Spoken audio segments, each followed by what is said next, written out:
So whether you're making the outbound phone calls yourself, whether your team's taking inbound calls or making outbound calls, it's important to be prepared. There's no substitute for this step, and you have to be prepared on a daily basis.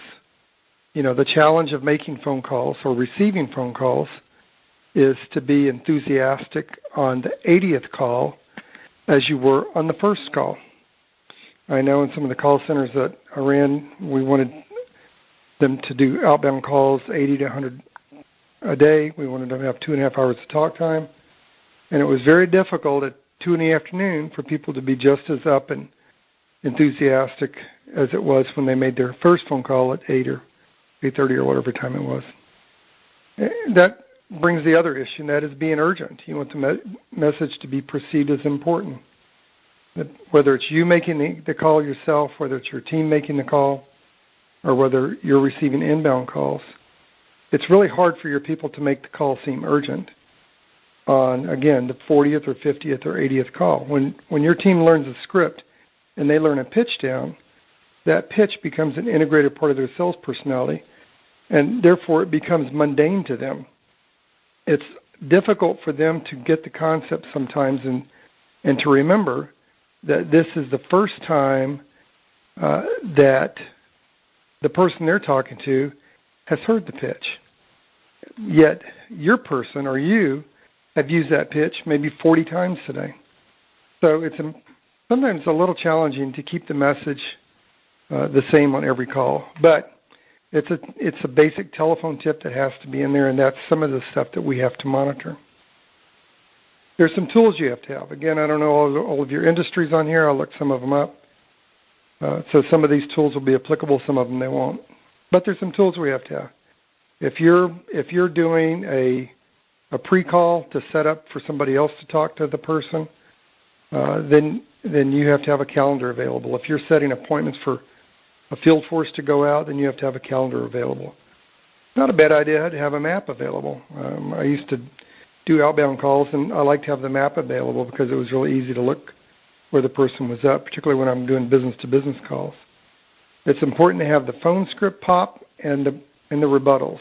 Most of the time we have a primary phone script, we have an ancillary product phone script, and we have the 3 standard rebuttals. And it's important to have that where it works and it pops on the screen. Those rebuttals also are based on the objections you get. In any industry, you have typically the same common objections that your team gets. In fact, in all my years of sales, what I have found is there's really only 4 basic objections, and we'll talk more about this as we get into the call. There's only 4 basic objections that your team's ever going to run into. And once they know what category these 4 objections are, it's very easy to have a rebuttal that addresses those objections. And those 4 basic objections is no money, no need, no hurry, no confidence. That's no money, no need, no hurry, no confidence. We'll talk more about that later. It's important to have a call goal. So I know we always want our teams to do 80 to 100 to 120 phone calls a day, but I always like to break those up in either 15-minute, 30, or 1-hour increments. The mind can only comprehend what the rear can endure.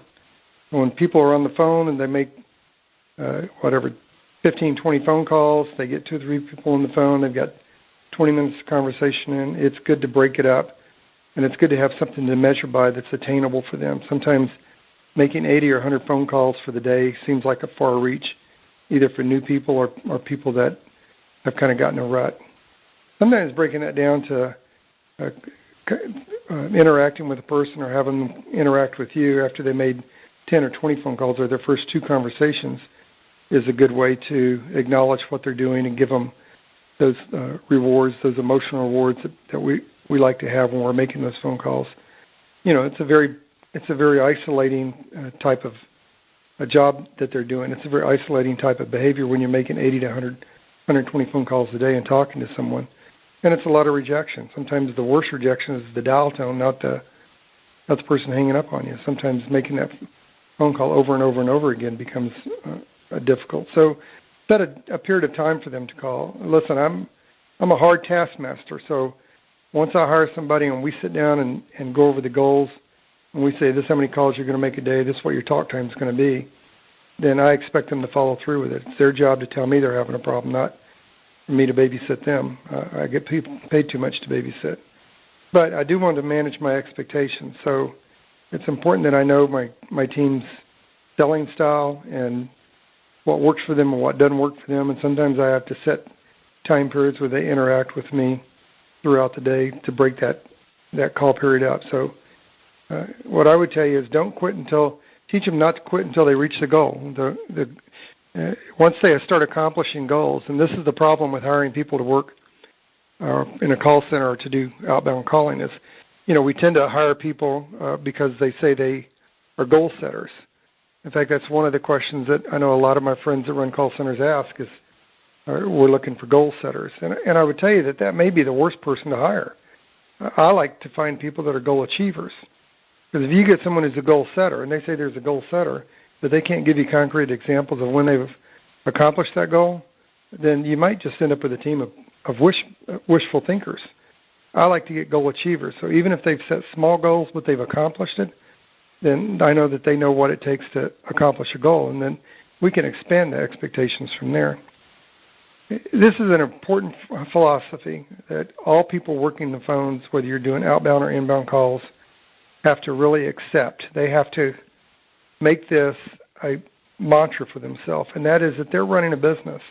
Even if they're working for you, even if they're working at Atlas International, they're running a business. They're running Bob Mayfield's calling. They have to understand that the success of the business depends on everyone's participation, and everyone has to be enthusiastic and engaged and see that their job is an important role within the company. So I always told my team, you're running a business, and everyone around you will only respect your business when you demonstrate respect for your own business. And their business is making those calls.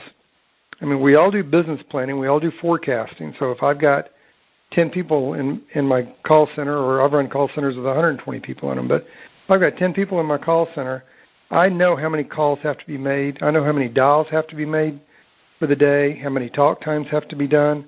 I already know what those metrics are, but that's got to be broken down to each person sitting on a desk, and they have to own that business. They have to own those numbers for themselves. So, I always told my team, don't accept interruptions. Set your goals. Let's break those goals down into bite-sized pieces, and then it's yours. You're owning it. And you're owning it means that the whole department or the whole division or the whole company is going to meet their goals. So you're an intricate part of us accomplishing this.